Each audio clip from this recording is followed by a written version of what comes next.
Assalamualaikum warahmatullahi wabarakatuh. Perkenalkan, nama saya Nisa Wati, peserta Latsar Angkatan 3 BPPK Makassar.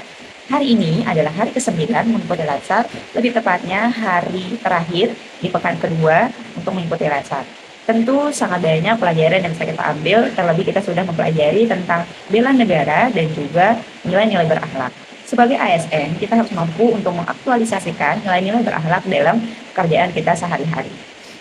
Nah, seperti biasa pada hari ini paginya diawali dengan kultum, kemudian dilanjutkan dengan olahraga pagi, kemudian dilanjutkan dengan pembukaan dan juga materi.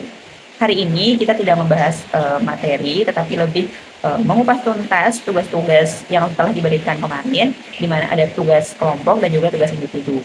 Tugas kelompok itu kita membuat video tentang penerapan nilai-nilai berakhlak, pelanggarannya seperti apa, kemudian dampaknya apa kalau kita melanggar nilai-nilai itu, dan solusinya apa. Kalau misalkan kita menerapkan solusi itu, kira-kira konsekuensinya terhadap pekerjaan kita nanti bagaimana. Itu untuk pekerjaan, untuk tugas kelompok. Kemudian ada 2 tugas individu, seperti biasa kita membuat learning journal dan juga kita menganalisis isu-isu kepada 4 tokoh dan 1 tokoh pilihan.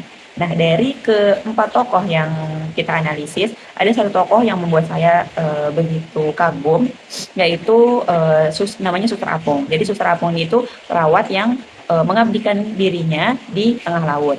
Nah, ada nilai-nilai berakhlak yang saya analisis. Yang pertama yaitu berorientasi pelayanan. Berorientasi pelayanan, Suster Apung itu mengutamakan kebutuhan pasien di atas kenyamanan pribadi. Kenapa? Karena beliau itu tetap datang ke lokasi pasien meski harus menggunakan perahu kecil, tidak menunda pelayanan hanya karena jarak jauh atau cuaca kurang bersahabat.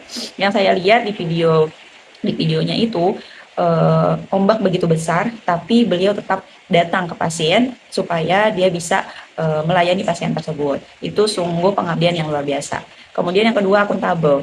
Akuntabel itu bertanggung jawab penuh terhadap tugas dan keselamatan pasien. Beliau selalu memastikan obat dan alat medis lengkap sebelum berangkat, melaporkan hasil pemeriksaan secara jujur dan sesuai dengan prosedur.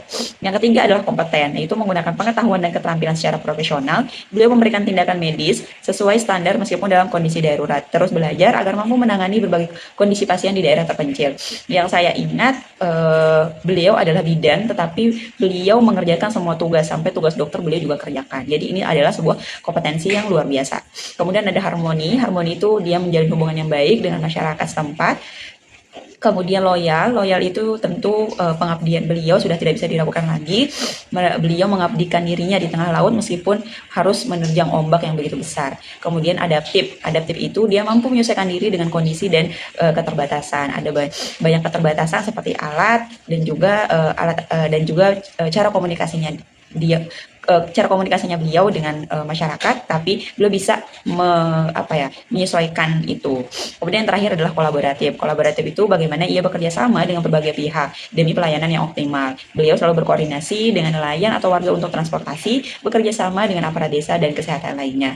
Mungkin itu saja yang bisa saya sampaikan. Terima kasih. Wassalamualaikum warahmatullahi wabarakatuh.